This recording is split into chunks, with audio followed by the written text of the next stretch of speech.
Welcome to the Healing for Male Survivors podcast. This is a podcast for male survivors of sexual abuse and assault, whether as a child or as an adult. Know that you are not alone and the abuse was not your fault. My name is Mike Chapman. I'm a certified recovery life coach and also a survivor. Let's find hope and healing together. And welcome to the Healing for Male Survivors podcast. I'm your host, Mike Chapman, and with me today is Brandon Andrus Green, and he's a dear friend, and I'm so glad I've met him this year, but more about him in a moment. If you would like to join us live, we often record live for these podcast episodes. If you'd like to join us live, you can learn more about doing so on the website polarlifeconsulting.com/live.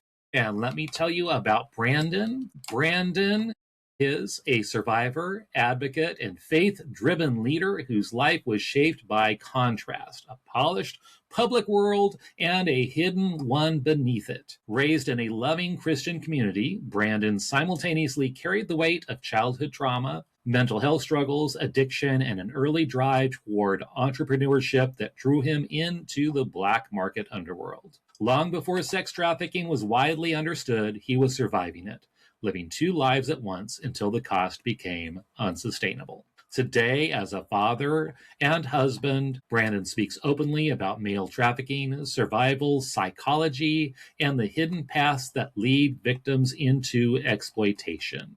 And now he works internationally, teaching and ministering to hundreds still bound in modern slavery and supporting victims of sex and labor trafficking across Africa and Asia. So with that, we will start like we do most podcast episodes with 4 questions. Now it's time for 4 questions, that part of the podcast when we get to know our guest a bit better by asking a few questions. Let's go. So, Brandon, let's start with, what is your favorite food memory?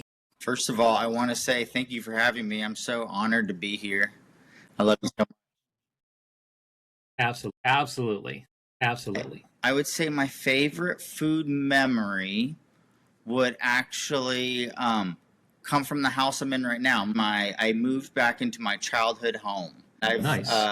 I've taken this home over from my parents. They've moved elsewhere. Every Sunday after church back in the day, this is probably late 90s, maybe early 2000s. After church, my mom would make tacos. Tacos was always a staple for our family.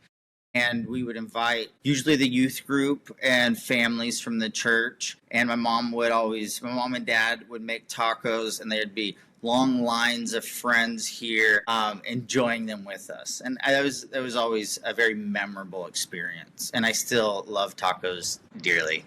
Absolutely. Yeah, I know when my kids were younger and teens and middle school, high school, yeah, we were off in the house and we would have their friends over constantly, and we loved it, spending time with them, sharing life with them, just being here, because some of these kids had not necessarily great backgrounds, and it was wonderful to have them. They knew it was a safe place. They needed to crash or whatever, they were always more than welcome, and we did that a lot, and that was fun. And yeah, having that oftentimes around food, sometimes just Domino's pizza or whatever. But yeah, sharing a meal with these kids and yeah, sharing life with them. Yeah, great memories for sure. So what is your favorite Christmas or holiday memory? My favorite Christmas or holiday memory would probably be not one in particular, but a ritual that my parents would do. Every Christmas, they would always make the grand reveal of our presents a real big deal. I was the youngest. I had older sisters, so I would always be the most excited. I would wake up early in the morning. Baby in the family. That's right. As the baby, I'd wake up the earliest, and I'd be the most excited. I would want to see all my presents and stuff. So my parents would make me wait a little bit until everyone was officially awoke and had their pajamas on, were actually clear-minded enough. But usually by like 8:30 or between like 8 and 9 in the morning, we would all come downstairs, and my dad would make us wait around the corner. He would come in and turn on his VHS recorder, his camcorder, and would record us rushing into the living room to see what Santa brought us and put under the tree. So I actually have a collection of pretty much all of my childhood Christmases from an early age until my teenage years. It's actually Wow. it's interesting watching me grow up on those every Christmas. Right.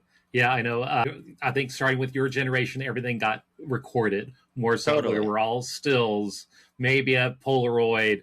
I know my grandfather brought out the little Super 8 camera every once in a while with the big headlights. But yeah, it was plugged. You had to like have the extension cord going. Yeah, it was very unwieldy, and he would only record a few things here and there, but everything was still cameras, and that was it. But yeah, your generation and forward, tons and tons of video footage, photographs now with cell phones. I mean, everything's being taken everywhere. So yeah, that was a huge part. But then you have those cherished memories. Yeah, it's nice. Absolutely.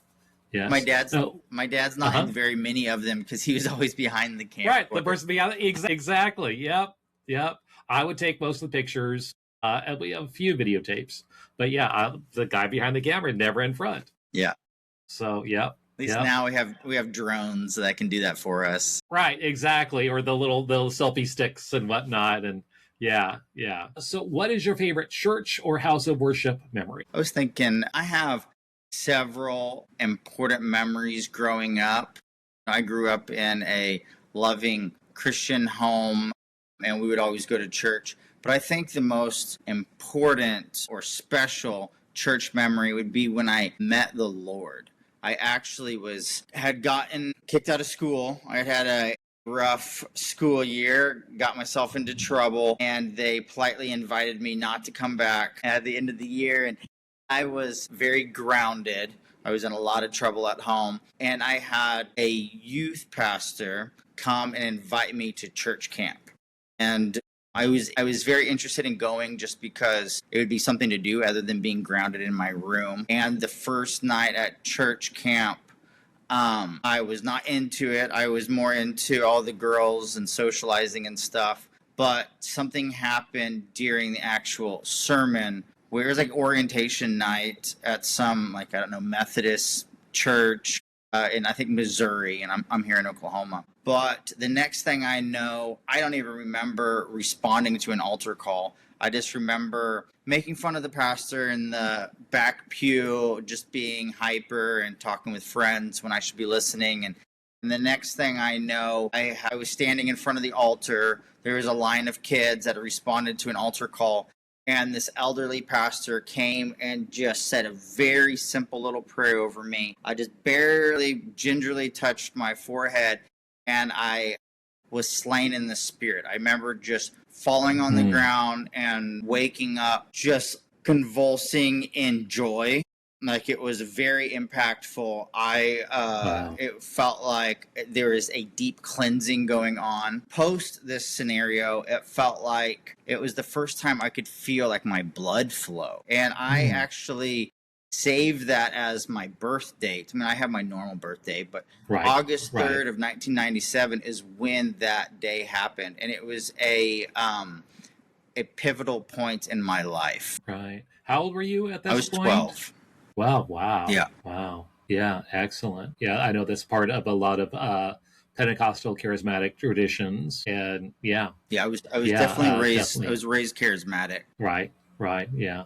Yeah. Awesome. Wow. And such a young age to have that.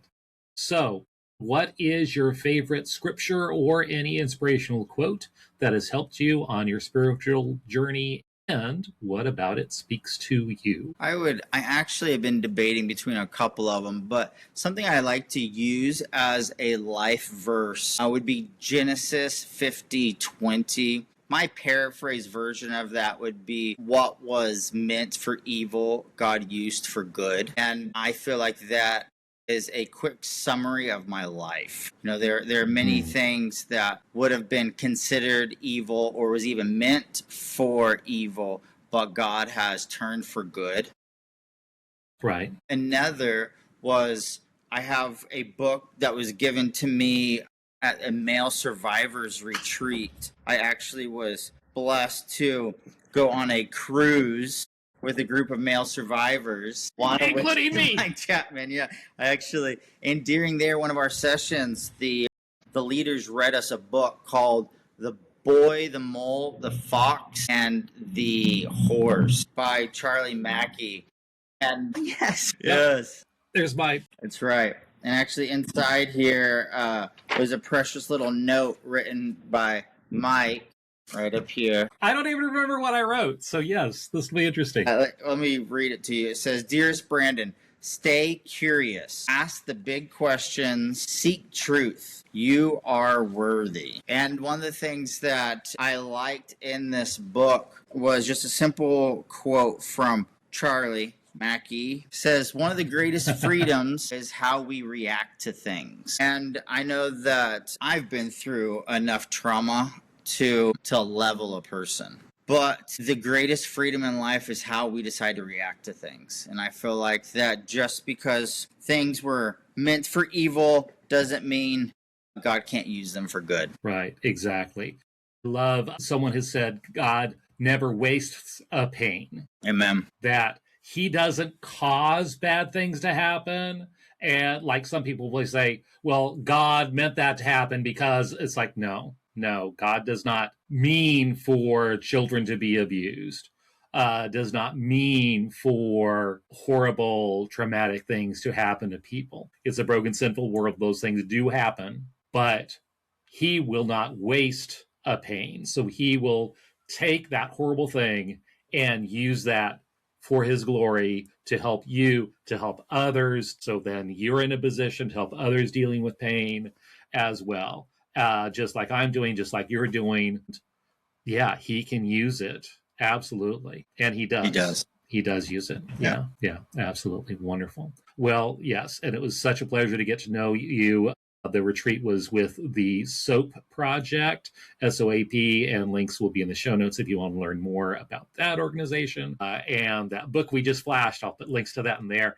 Lots of stuff in the show notes, but I would love to know more about your journey, your abuse history, and trafficking history, however much you would like to show. I know a big part of your trafficking journey, you've been interviewed online in great detail about your very painful journey. I know, you'll share some of that here, but if you guys want to get the full scoop, his full journey, all the details, there's lots of videos, and we'll have that in the show notes. Yeah, he's somewhat YouTube famous as well. So those are learning about his journey. Yeah, we'll share all those notes if you want to get all the details, but I definitely want to hear about that part of your journey and then your healing journey, what you've done to find healing, what you've tried that works, what have you tried that didn't work, and we all try different things, and not everything works. And what might work for me might not work for you, and vice versa.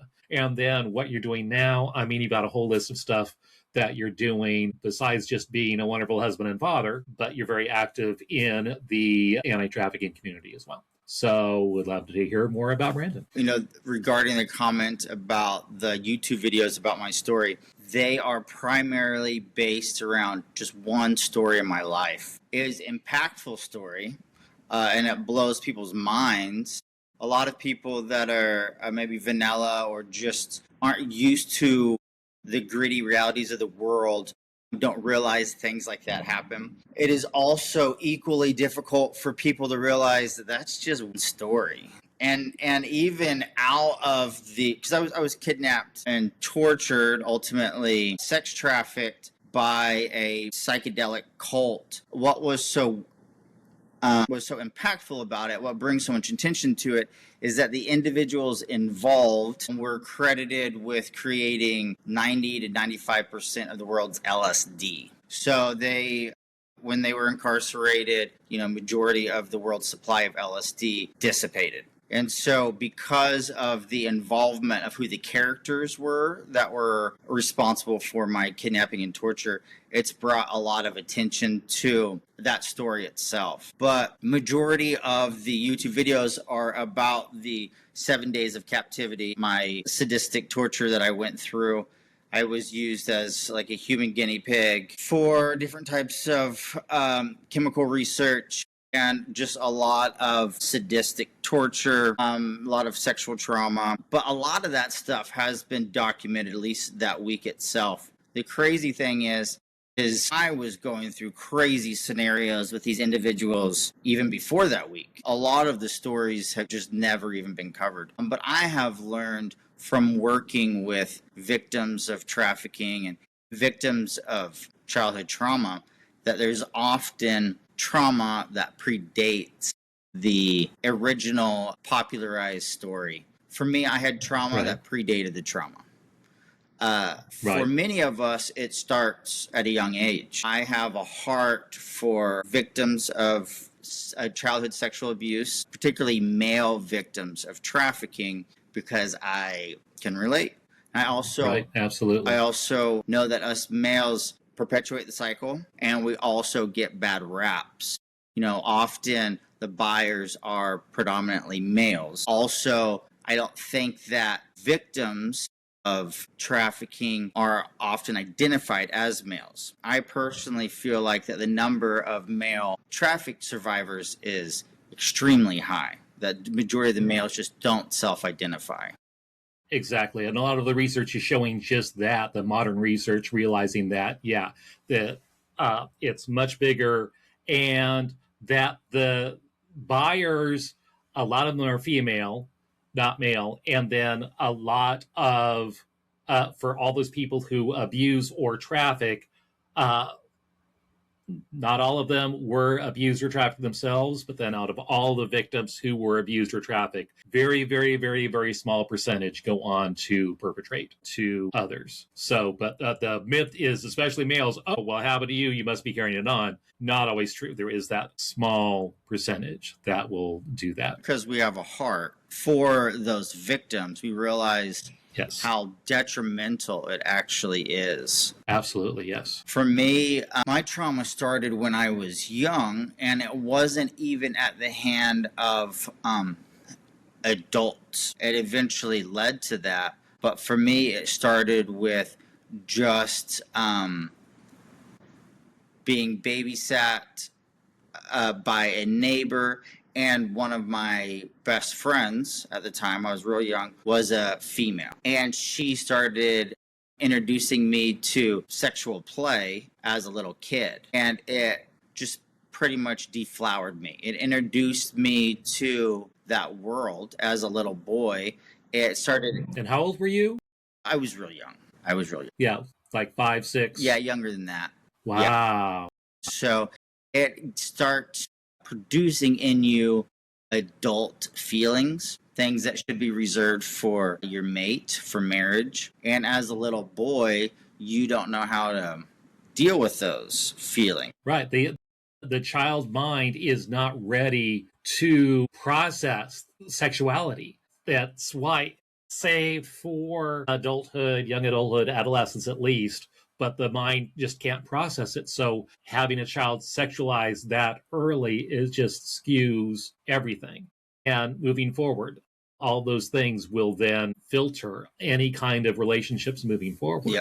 And I found out years later that she was being touched. She was being abused by a older sibling. Right. And when I say victims usually don't perpetrate for children, oftentimes they don't know it's bad because they're groomed to believe it's not bad. And so they will just in play introduce sexual stuff to other children, not knowing that what they're doing is bad.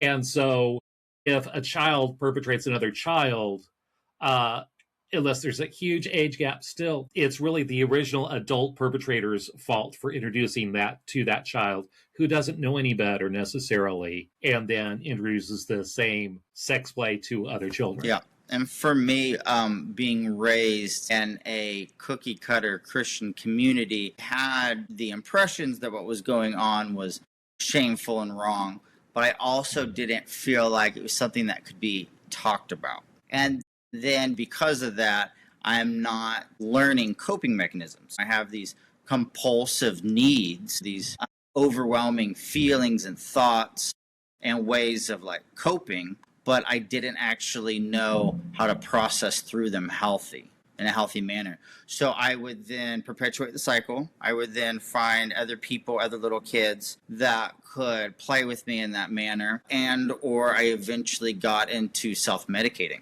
At a young age, I would try to figure out ways to just feel different, try to feel high. And this predates the internet. Now you just got Google, you can research these things.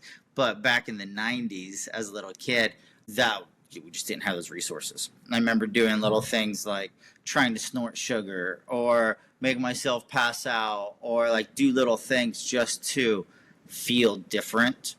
And then eventually came across marijuana, also at a real young age. But it became the gateway. It became my coping mechanism. But it also was one of those things that I knew that if I was to talk candidly about, I'd be getting in big trouble. So I developed a secret life where I was able to still deal with my compulsions, deal with how do I cope with all of this? How do I medicate? And also, how do I not upset my family, my loved ones? How do I not get in trouble, but still cope? And then because of that, it led me to very vulnerable situations where trauma is increased. You know, you are then having to seek out drugs. You're having to put yourself in very risky scenarios just to feel okay. Right. And then ultimately, it led me into a life of crime at a young age. I also didn't have another outlet for it. I was a natural born entrepreneur. At a young age, I started realizing that if all of my friends needed the same quote unquote medicine as I did, you know, let's say hanging out with other bad kids and or other troubled kids, and you know, here comes the weekend and they're also wanting some marijuana, we would all compile our money together just to get weed. And I quickly learned that if I just used the right terminology, I could take their money and buy enough medicine for all of us, and then I would have free drugs, maybe some extra cash. So at a young age, I got into actually dealing marijuana and eventually other substances, and just had a very elaborate double life. And because of that, I got myself caught up in the court system. I would be able to have my secret life for a handful of months. I'd be able to go maybe like 6 to 9 months, maybe 12 months without getting into trouble, but inevitably something would blow up in my face. And then my family would find out, or the police would get involved, or a neighbor would tell on me, or I would get in trouble at school, or something would happen where where everything would just fall apart instantly. And then I would have to spend all that time trying to regain everyone's trusts and try to get better all at the same time. But at no point was I learning how to identify mental health issues, deal with addiction issues, know what to do about compulsive behaviors. Instead, I was just trying to manage. Right. Numbing is a lot. When you have all that pain, you have to try to make it go away. So you do anything you can to numb it, whatever you can find that works, even though it may not be healthy, but it's what you do to survive, whether that's with drugs or pornography or whatever, to numb it until you can find something healthier and better that can help you deal with the pain and release the pain. But you do what you need to do in the meantime to survive, and that leads to all kinds of addictions and chemical use and so forth. Yeah. And more trouble.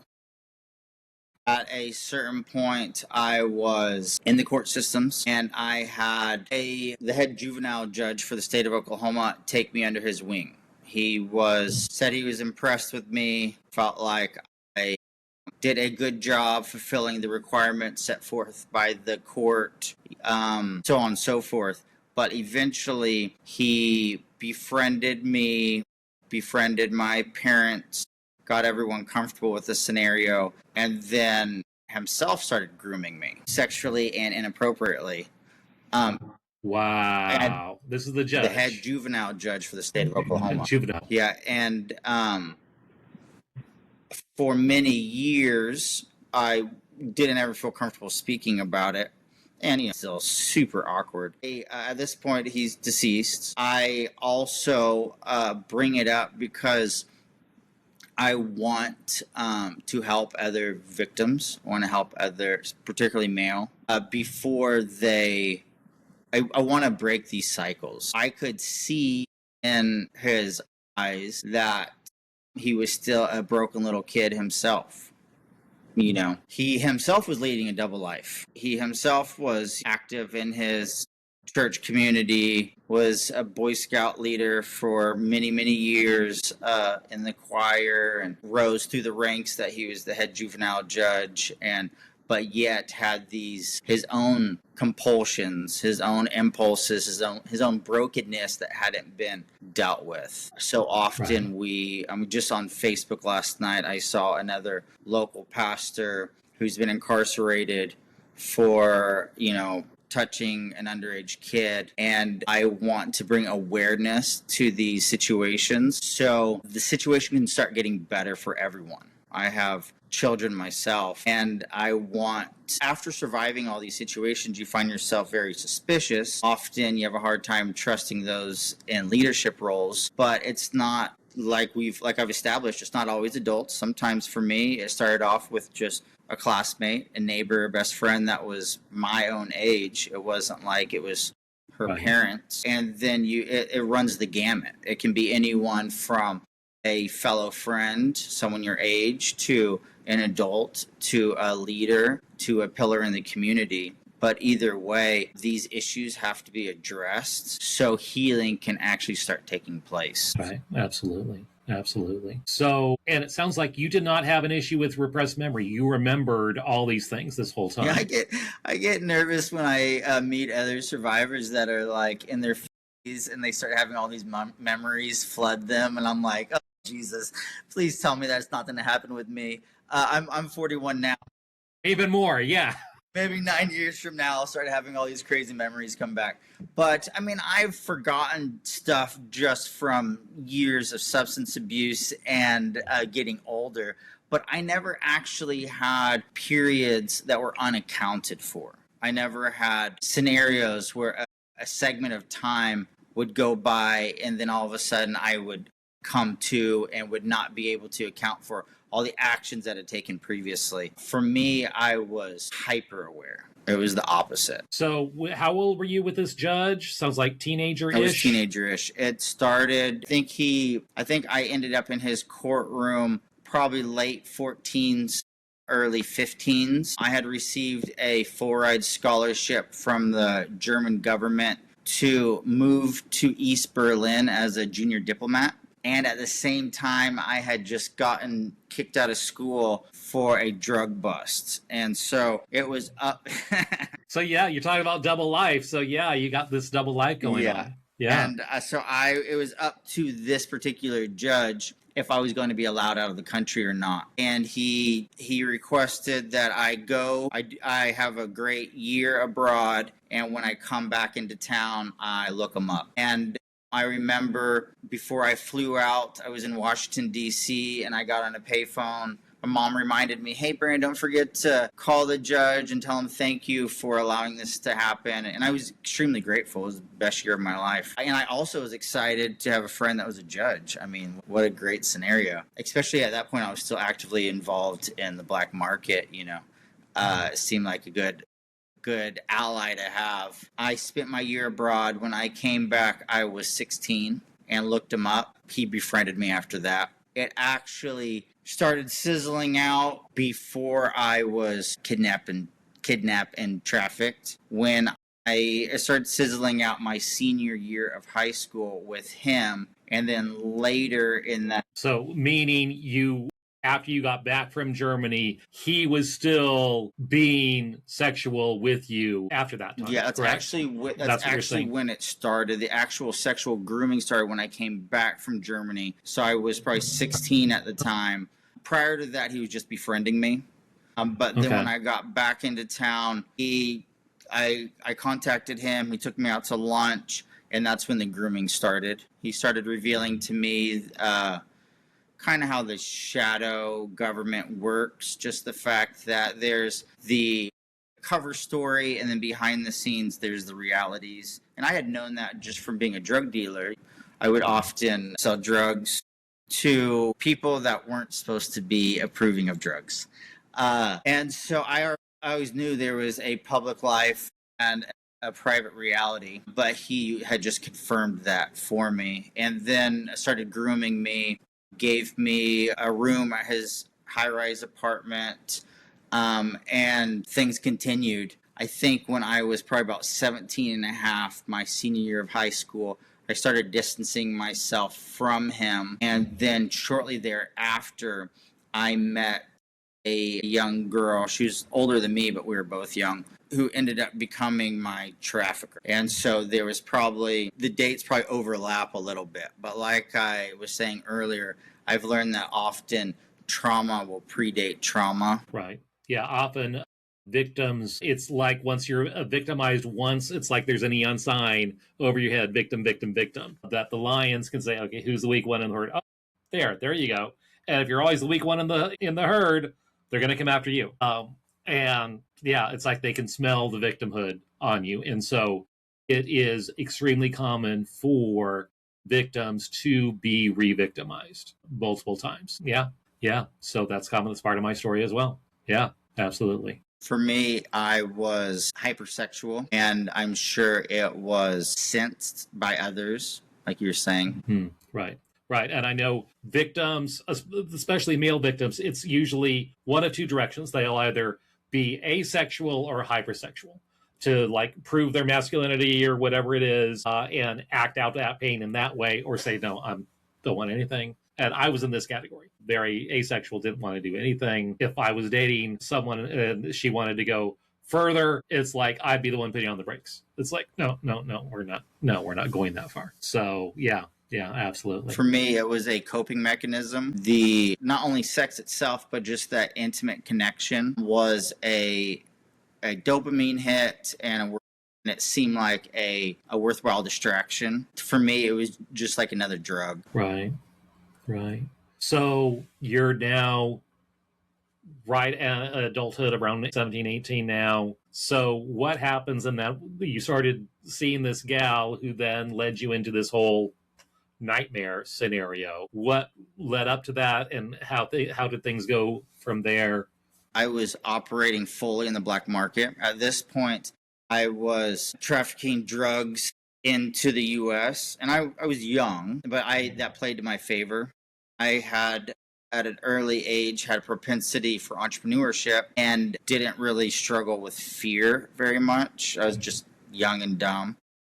And when you were in Germany, did this play out as well? Were you doing that kind of stuff there, or were you bringing stuff with you back, or how did that work? Yeah, so I was still medicating while there. I was still having to seek out marijuana to like feel okay. And then I started learning about the drugs in Europe and would mail stuff back. I started learning how the world kind of worked on an international level. Spent a decent amount of time traveling to some other European countries, Amsterdam being one of them. And at that point, Amsterdam was, the hot spot for marijuana. After coming back, it had given me the confidence I needed to go anywhere and speak to anyone. Before I knew it, I was making trips to border towns in Mexico. I would buy supplies, have friends help me smuggle them over. We were all young, conservative looking. We're not ones that were normally being strip searched, although they always like to strip search me. But my friends who wasn't getting in trouble by the police, they could get in and out of the borders easily. And I also started ordering them from other countries. At this point, the internet started becoming more of a thing. Was doing well in the illicit drug trade. It was at that point, my biggest problem was, how do I hide all the money that I'm making? My family didn't know what was going on, but they knew something was going on. They had told me that I either needed to quit doing whatever I was doing or move out. And I moved out. I was like, all right, well, peace. I mean, I thought that Mm. because was making thousands of dollars, that was a lot of money. Because, as a little kid, Right. it feels like a lot of money. You don't realize that that's like one college class. You pay for like one college class that won't even like cover your books. That's not actually a lot of money in the adult world. But Right. at that point, I was living on my own. I was still in high school, but I was fully committed to making money. And at that point, I was bringing in a lot of money through the club scene. Majority of my clientele would be twice my age. Majority of the clientele would be people in the community, business owners, club owners. At this point, I was being welcomed as VIP into clubs that I was years away from even being legally allowed into. But when I would arrive, the party would start. I started getting into selling party drugs, ecstasy and things of the like. Mm-hmm. So I would go to these clubs as like a career. I was more addicted at this point. I was more addicted to making money than I was to drugs themselves. I would smoke marijuana, but my biggest high was from making as much money as possible. So I would go to Mm-hmm. these clubs. I would take girls. I'd take my. At this point, I was dealing in larger amounts, so I was no longer just selling to the average person. I was more like a wholesale distributor. I would set up other dealers underneath me to help get rid of the product. One of these fateful days or nights, I had taken some girls I was dating to a rave here in Tulsa. And while at the rave, my girlfriend at the time ran up to me and said some other girl was trying to offer her some free MDMA, which would be free ecstasy. And she was Right. scared. She was nervous. For me, I was very intrigued, not only because free drugs is nice, but also the fact that she called it MDMA. That would be like a pure form. That would be something that's exotic and hard to get a hold of. Something that you need to have like a chemist connection. Normally, it'd just be like ecstasy, and often it's cut. Right. It'd be like the difference between like normal cocaine that someone would buy off the street versus getting Colombian pure cocaine. And so I Mm-hmm. requested that my girlfriend please get me in contact with this young lady that offered her drugs. Make a long story short, that girl that she introduced me to was my future trafficker. Mm. She and I hit it off. I ended up breaking up with my girlfriend and falling madly in love with this female that was offering the free drugs. She's a little bit older at this point. I was 18.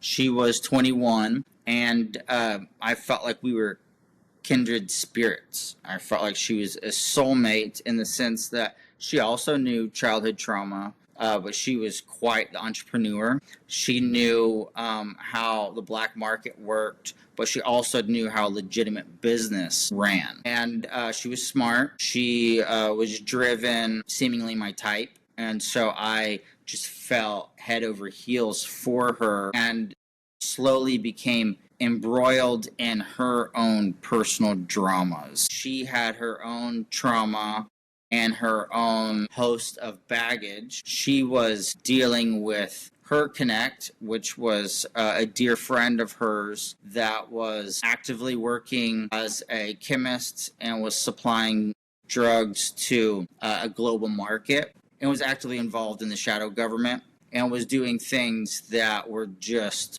unbelievable. I Right. befriended him. I was blown away by just his stories. I Mm. could tell that he was a con man. I could tell that I did not need to trust him, that he was dangerous. But at the same time, it was like watching a train wreck. I would spend hours just sitting at his feet, hearing his outlandish stories. Even if I felt like he was weaving a tale, it was just all brand new information. It was like better than some HBO special. It was extreme dopamine hits for me, that's for sure. But he became extremely jealous of our relationship between her and me, and before long, things took a turn for the worse. And he also was an informant, and some would say government operative. Either way, he had enough connections with high-level people to start causing me drama, like local DEA, police, that type of stuff. She and I went on the lam. We felt like we had to get out of Dodge. We had to leave town just to keep her safe, keep myself safe. And then crazy stuff happened while trying to just stay free and clear from him. Eventually, through a series of events, I was brought back into his orbit. She, my girlfriend, the one I thought was my soulmate, had convinced me that our best path forward was to work things out with him, that he was going to help us resolve everything with the government, that there was an active investigation going on against all of us, and the main thing we needed to do was band together and corroborate our stories, get things in order, and get out of the country before we were all prosecuted. And I was young. I was 18 at the time. And how much truth was there to any of that? Well, the police ended up knocking down my door with like a SWAT team and stuff. A little while later, I found out that I had been under active investigation all of those years. I was very much on the radar. I also believe that it was being exaggerated and fabricated to put me into a panic, to put me back into his orbit, to put it so I was dependent on him and didn't feel comfortable just kind of like knocking my legs out from under me and making me dependent. So there's a truth to it. And I'm sure with all the activity I was doing, I'm sure the local government, the DEA, the police were very aware of me. And I'm sure they were probably compiling evidence against me. It would have been better to deal with them than to go through what I ended up going through. It was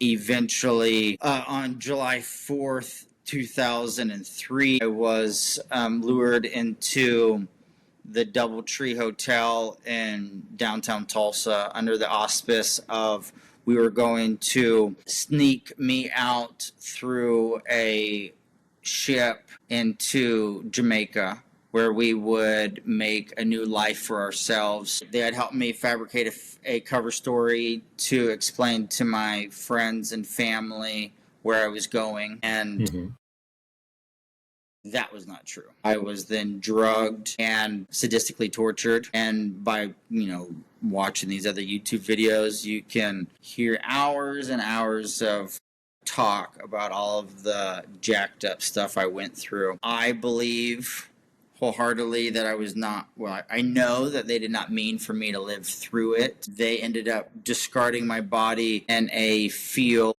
like a wooded area in Texas City, Texas. They had brought in an individual. They lured in another individual to be the hitman. They had got him, they had conned him into being there in the first place and then made him feel implicated enough that he needed to help resolve this issue with them, or else he was going to be blamed for everything. He led them to believe that he snapped my neck and left me dead in the woods, but instead left me alive. And ultimately, he turned himself in. But before any of that could happen, I woke up convulsing and dying in the woods in Texas. And it's just by all accounts, by the crime scene investigators, the police, the doctors, it's just by a miracle from God that I am still alive. And not only that I'm still alive, but that I'm not a sitting vegetable, that I'm able to speak, that I'm able to walk, and that I'm able to have children. And I have 3 beautiful boys, and I give glory to God that I'm even alive. So I have dealt with endless amounts of trauma and drama, but it doesn't just stop there. It doesn't just stop waking up in the fields. Even though I went through such a horrific situation, at this point I was very deranged. in the sense that I had been living this double life for so long. The neural pathways to making bad choices were very strong. And at this point, I found myself, I had a very long road to recovery. Just the recovery process in itself was torturous. I was in a wheelchair for a while, but just having to deal with the insane amounts of pain, trauma, internally, externally, emotionally, spiritually. And then it took me years just to even start processing through what had happened with my heart. Not my physical heart, but my emotional heart.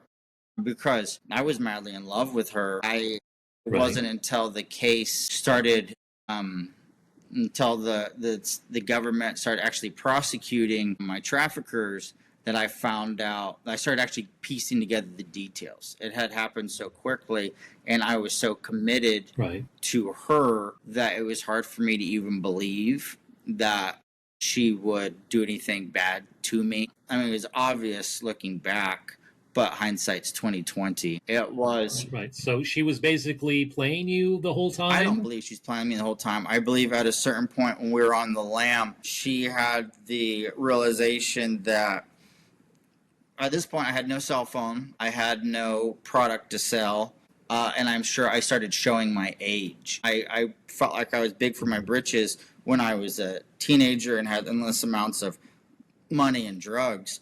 But all of a sudden we're on the lam and I'm out of my depth. I'm sure I was very much like an 18-year-old. And she was thinking, she's not told me these things. I have spent over 22 years analyzing the scenarios. I believe that at a certain point she was like, Brandon's not going to be able to provide for me. He's not going to be able to take care of me. And she traded me like a playing card. She contacted him. I mean, she had me take her to a gas station. I saw the whole scenario went down.